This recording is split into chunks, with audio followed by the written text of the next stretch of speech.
जानिए दोस्तों क्या हुआ जब रात के 2 बजे एक चोर घुस गया निधि वन में। इस कहानी को सुनकर आपका नजरिया भगवान कृष्ण को लेकर जाएगा हमेशा हमेशा के लिए बदल। सुनिए राकेश नाम के चोर की आंखों देखी कहानी, जिसमें खुद अपनी आंखों से निधि वन के पेड़ को आदमी बनते हुए देखा है। राकेश आज भी वृंदावन में रहकर करता है भगवान श्री कृष्ण की भक्ति। मथुरा का हर एक आदमी जानता है राकेश की इस सच्चाई को। दोस्तों ये कहानी है उस राकेश की जो कभी बहुत बड़ा चोर हुआ करता था। जी हाँ दोस्तों, एक चोर जो मथुरा में ऐसे ही घूमने चला आया था। लेकिन दोस्तों उसके बाद राकेश नाम के चोर के साथ जो कुछ हुआ उसने उसकी जिंदगी को पूरी तरह से बदल कर रख दिया। दोस्तों वो कहते हैं ना कि जैसा आदमी काम करता है वैसा ही उसके साथ होता है। राकेश के साथ भी कुछ ऐसा ही हुआ जब वो मथुरा और वृंदावन घूमने निकला। दोस्तों मथुरा में आते ही किसी ने उसका पर्स चोरी कर लिया जिसमें उसके सारे के सारे पैसे मौजूद थे। और दोस्तों अब हालत ये हो गई थी कि राकेश के पास वापस घर जाने तक के लिए पैसे नहीं थे। और दोस्तों उसने वृंदावन के लोगों से उसकी मदद करने के लिए कहा और उनसे पैसे भी मांगे, लेकिन किसी ने भी उसकी मदद नहीं की। लेकिन दोस्तों कहते हैं ना, चोर अपनी फितरत से कभी भी बाज नहीं आता। और मदद ना मिलने पर राकेश ने वृंदावन के एक घर में चोरी करने की ठान ली। और दोस्तों रात होते ही राकेश उसी घर में जाकर चोरी करने लगा।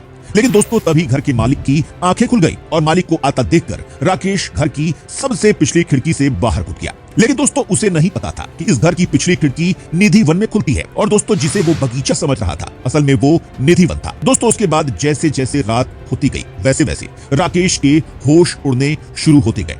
दोस्तों जिस पेड़ के पीछे वह छुपकर बैठा था वो पेड़ देखते ही देखते उसकी आंखों के सामने एक आदमी में बदल गया। जी हाँ दोस्तों, यह देखकर तो राकेश के पसीने ही छूट गए। लेकिन दोस्तों ये तो महज शुरुआत थी। कुछ पलों के अंदर वहां मौजूद सभी पेड़ गोपी और गोपियों में बदल गए और उसके बाद वहां एक तेज प्रकाश प्रकट हुआ। और दोस्तों राकेश नाम के चोर को भगवान कृष्ण की एक छोटी सी झलक दिखाई दी। और दोस्तों अगले ही पल वह चोर वहीं बेहोश हो गया। अगली सुबह जब राकेश की आंखें खुली तो वो पूरी तरह से बदल चुका था। अब वह चोर नहीं था बल्कि अब वो भगवान श्री कृष्ण का भक्त बन चुका था। और दोस्तों सुबह होते ही उसने सबसे पहले चोरी के पैसे खुद उसी आदमी को लौटा दिए जिसके घर में उसने रात को चोरी की थी। और दोस्तों अगले ही दिन से उसने भगवान श्री कृष्ण की भक्ति करनी शुरू कर दी। और दोस्तों बताया जाता है कि उस दिन के बाद से राकेश अपने घर ही नहीं गया बल्कि मथुरा में ही बसकर भगवान श्री कृष्ण की भक्ति में लीन हो गया।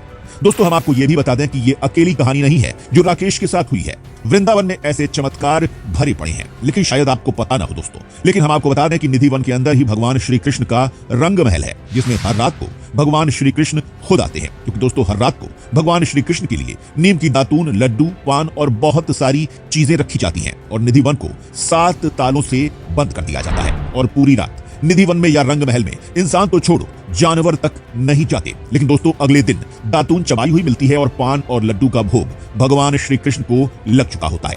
और दोस्तों आपको यह भी बता दें कि निधि वन में हर रात को भगवान श्री कृष्ण आते हैं और गोपियों के संग रास लीला रचाते हैं। और दोस्तों कहा तो यह भी जाता है कि रात को जो भी चोरी छुपे निधि वन में जाता है या तो उसकी मौत हो जाती है या फिर वो पागल हो जाता है। बस वही आदमी वहां से सही सलामत वापस आ सकता है जिस पर भगवान श्री कृष्ण ने कृपा दृष्टि डालती हो। और दोस्तों राकेश भी ऐसा ही आदमी था जो भगवान श्री कृष्ण की कृपा से जिंदा वापस लौट आया।